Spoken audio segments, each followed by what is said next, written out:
Hello everyone, in this quick video I'm going to show you how to block unknown or hidden numbers from calling you. If you want to block out unknown numbers or hidden numbers from calling you, you have to install this app called Truecaller on Play Store. It is free. You can opt in to pay for the premium version, which comes with extra features. But if you just want to go with the free one, then no problem. To do that, you open your Truecaller app, click on the three-dot menu at the top right corner. Go to settings. Now go to block.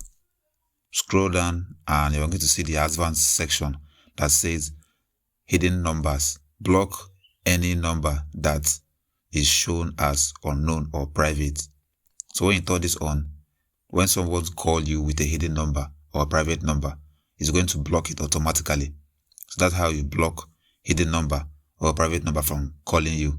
That's all for this video. See you guys in the next one.